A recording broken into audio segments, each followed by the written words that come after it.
नमस्ते दोस्तों, आज हम बात करने वाले हैं साल 2024 में आई एक survivor thriller movie society of the snow के बारे में। यह फिल्म एक सच्ची घटना पे आधारित है जिसमें बर्फीले पहाड़ों में एक प्लेन क्रैश हो गया था और बचने की कोई उम्मीद नहीं थी। लेकिन इस परिस्थिति में बचे हुए कुछ लोगों ने हिम्मत दिखाई और कैसे सरवाइव किया, यह इस मूवी में दिखाया गया है। कहानी बहुत ही इंटरेस्टिंग है और आपको जरूर पसंद आने वाली है। देखने के लिए अंत तक बने रहे।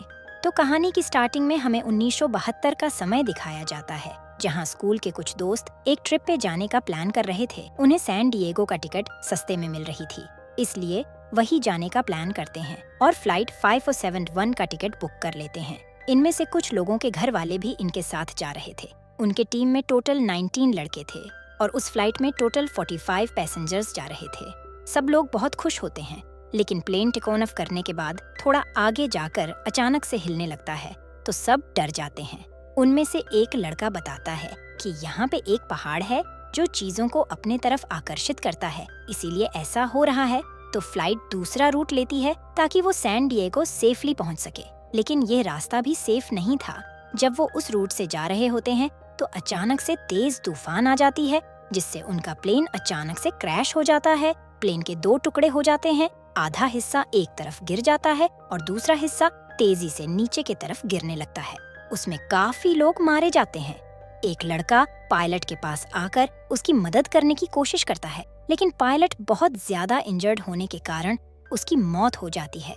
पर मरने से पहले पायलट उस लड़के से कहता है कि भगवान तुम लोगों की रक्षा करें, क्योंकि वह जानता था कि यहाँ सरवाइव करना बहुत मुश्किल है, क्योंकि यहाँ का टेम्परेचर -30 डिग्री सेल्सियस होता है और इतनी ठंड में इंसान का जिंदा रहना नामुमकिन है।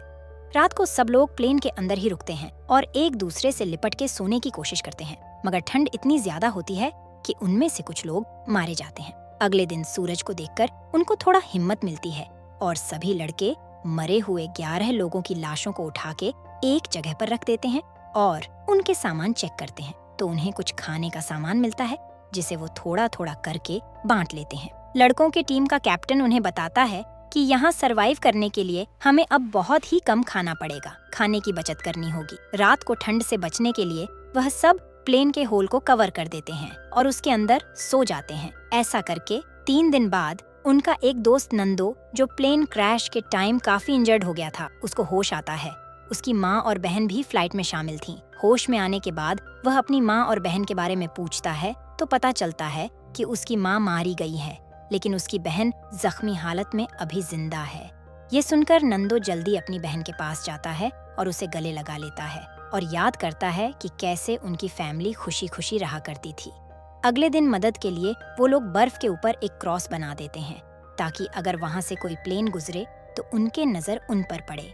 इतने में उन्हें वहाँ से एक फ्लाइट गुजरती हुई नजर आती है और वो रिफ्लेक्शन के जरिए उन्हें सिग्नल देने की कोशिश करते हैं, पर वो फ्लाइट उन्हें नहीं देख पाती और वहाँ से चली जाती है। तो सब लोग बहुत निराश होते हैं। टाइम बीतती जाती है, वो सभी मदद की उम्मीद में बैठे रहते हैं, लेकिन कोई भी मदद नहीं आती।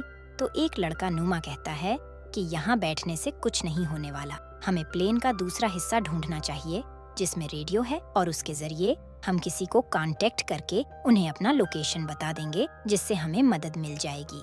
उसका ये आइडिया सबको पसंद आता है और 4 लड़के प्लेन का दूसरा हिस्सा ढूंढने के लिए निकल जाते हैं।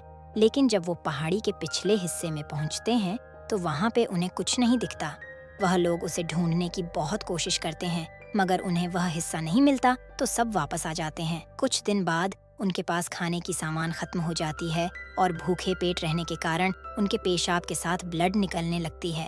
भूख के कारण कोई कपड़ा खा रहा था तो कोई नाखून। तभी एक लड़का रॉबर्ट उनसे कहता है कि जिंदा रहने के लिए हमें जो लोग मर चुके हैं उनके मुर्दों का मांस खाना चाहिए, लेकिन उसकी बातों को कोई सीरियसली नहीं लेते।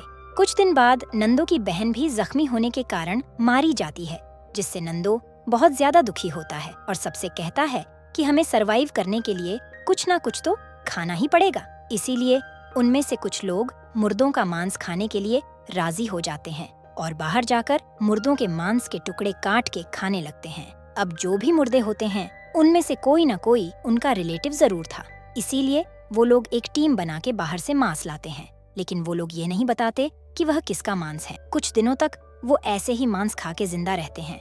और एक दिन उन्हें एक सूटकेस के अंदर पुराना रेडियो मिलता है, जिसे चालू करके वो न्यूज़ सुनते हैं, जिसमें बताया जाता है कि उनके फ्लाइट को ढूंढते हुए रेस्क्यू टीम परेशान हो गई है और अब वो लोग मिशन बंद करने वाले हैं। जो सुन के सभी लोग परेशान होकर रोने लगते हैं। लेकिन यह वक्त हार मानने का नहीं था, उन्हें कैसे भी करके जिंदा रहना होगा, क्योंकि उनकी मदद के लिए अब कोई नहीं आने वाला। इसके बाद वो लोग डिसाइड करते हैं कि 3 बंदे फिर से प्लेन के टूटे हुए हिस्से को ढूंढने के लिए जाएंगे। और वो तीनों जब वहाँ के लिए निकलते हैं तो उनका सफर धीरे धीरे बहुत ही ज्यादा डिफिकल्ट होता जाता है, क्योंकि वहाँ का टेम्परेचर -53 डिग्री सेल्सियस था। कुछ दूर जाकर रास्ते में उन्हें कुछ मरे हुए दोस्तों की लाशें मिलती हैं और वहाँ पर कुछ सूटकेस भी पड़े मिलते हैं, जिसे वो अपने पास रख लेते हैं। उस दिन रात को ठंड में उन तीनों के पास सोने के लिए कोई भी जगह नहीं होती, तो वो एक दूसरे को जाकर के सोने की कोशिश करते हैं। लेकिन ठंड की वजह से एक बंदे की आंखों में ठंड लग जाती है, तो उसे दिखना बंद हो जाता है। अगली सुबह तीनों वापस आ जाते हैं और सबको बताते हैं कि हमने बहुत कोशिश करी उस हिस्से को ढूंढने की, लेकिन वो नहीं मिला। एक रात जब वो सभी प्लेन के अंदर होते हैं तो वहाँ पे बर्फ का तूफान आता है, जिसकी वजह से आधा प्लेन बर्फ के अंदर दब जाता है और बड़ी मुश्किल से एक एक करके सब बाहर निकलते हैं। लेकिन उसमें से कुछ लोग बर्फ के अंदर दब के ही मारे गए थे। तूफान बंद होने का नाम नहीं ले रहा था, जिसकी वजह से उनका पूरा प्लेन ही बर्फ के नीचे दब जाता है। जो लोग बचे हुए थे उन्हें प्लेन के अंदर सांस लेने में दिक्कत हो रही थी, तो वो एक रॉड से प्लेन के अंदर स्पेस बनाते हैं, जिससे अंदर हवा आने लगती है और वह सांस ले पाते हैं। अब उनका कैप्टन भी मारा गया था। नुमा को अंदर घुटन होने लगती है, तो वो प्लेन का कांच तोड़ने की बहुत कोशिश करता है, जिसकी वजह से उसके पैर में कांच लग जाता है। लेकिन वो फिर भी हार नहीं मानता और आखिरकार कांच तोड़ के बर्फ खोदने में कामयाब हो जाता है। बाहर वो देखता है कि आंधी टल गई है और उसे सूरज नजर आता है। यह देखकर सभी लोग बहुत खुश होते हैं, एक एक करके बाहर आते हैं और लाशों को भी बाहर निकालते हैं। जो लोग इंसान का मांस नहीं खाते थे वो भी अब जिंदा रहने के लिए इंसान का मांस खाने लगे थे। डैनियल नुमा को बताता है कि मैं अब हिम्मत हारने लगा हूँ, मुझे पता है बहुत जल्द मैं मर जाऊंगा। तो नुमा उसे समझाता है कि भगवान पे विश्वास रखिए, लेकिन डैनियल उससे कहता है कि भगवान इंसान में ही होता है। मेरे इस हालत में तुम लोग ही मेरी मदद कर रहे हो, इसलिए तुम लोग ही मेरे लिए भगवान हो। अगले दिन डैनियल भी अपना दम तोड़ देता है। अब उन्हें किसी भी हाल में प्लेन का पिछला हिस्सा ढूंढना ही था, इसलिए 4 लोग फिर से निकल जाते हैं उसे ढूंढने के लिए। लेकिन नुमा के पैर में इन्फेक्शन हो जाता है, जिसकी वजह से वो चल नहीं पाता और बाकी सबसे कहता है कि तुम लोग आगे बढ़ते रहो, अपना सफर जारी रखो और मैं वापस प्लेन में आराम करने के लिए जा रहा हूँ, क्योंकि मैं अब ज्यादा दूर चल नहीं पाऊंगा। इसके बाद बाकी तीनों आगे बढ़ते हैं और घंटों तक चलने के बाद उन्हें प्लेन का पिछला हिस्सा आखिरकार मिल ही जाता है। वहाँ पे उन्हें और भी लोगों की लाशें मिलती हैं और कई सारे सूटकेसेस मिलते हैं, जिसके अंदर बहुत सारा खाना था, तो वो उसे रख लेते हैं। वहाँ पे उन्हें रेडियो भी मिलता है, जिससे वह मदद बुलाने की कोशिश करते हैं, लेकिन कोई उन्हें सुन नहीं पाता। उनकी आखिरी उम्मीद भी अब खत्म हो चुकी थी और वह बाकी लोगों के पास वापस आ जाते हैं। धीरे धीरे दिन बीते जा रहे थे और खाना भी खत्म होता जा रहा था। उनके पास अब खाने को कुछ और नहीं था। नुमा ने अब तक इंसान का मांस नहीं खाया था, इसलिए उसका दोस्त उससे कहता है कि जिंदा रहने के लिए उसे यह मांस खाना ही पड़ेगा, लेकिन वह फिर भी नहीं खाता।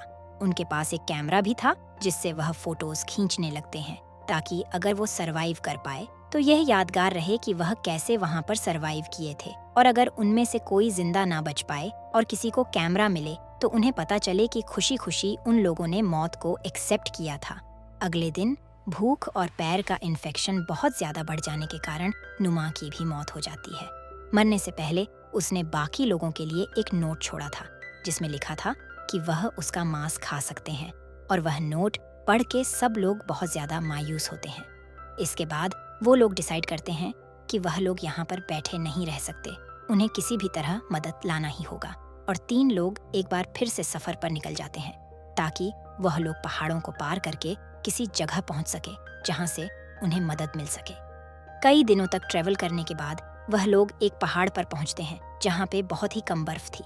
लेकिन वो लोग देखते हैं कि उसके आगे भी बहुत सारे पहाड़ हैं, अभी उन्हें और भी ज्यादा रास्ता पार करना पड़ेगा। इसलिए रॉबर्ट और रॉय आगे जाने का फैसला करते हैं और एक साथी को वापस भेज देते हैं, जो वापस आकर बाकी लोगों को बताता है कि वह दोनों आगे का सफर तय करने के लिए गए हैं। और हमें उन पर यकीन रखना चाहिए कि वह लोग मदद ज़रूर भेजेंगे। करीब 15 दिन ट्रेवल करने के बाद वो दोनों एक नदी किनारे पहुंचते हैं, जहां पे उन्हें घोड़े पर सवार एक आदमी नजर आता है, जिसे देखकर वो लोग खुश हो जाते हैं और उससे मदद मांगते हैं। तो वह आदमी उनके बारे में खबर हेडक्वार्टर्स तक पहुंचा देता है, जिसकी वजह से उन्हें पता चल जाता है कि वह लोग अभी जिंदा हैं और उन सभी को रेस्क्यू करने के लिए एक टीम भेजी जाती है और तुरंत रेस्क्यू किया जाता है। जाते टाइम वह लोग अपने मरे हुए साथियों की आखिरी निशानी अपने साथ ले जाते हैं।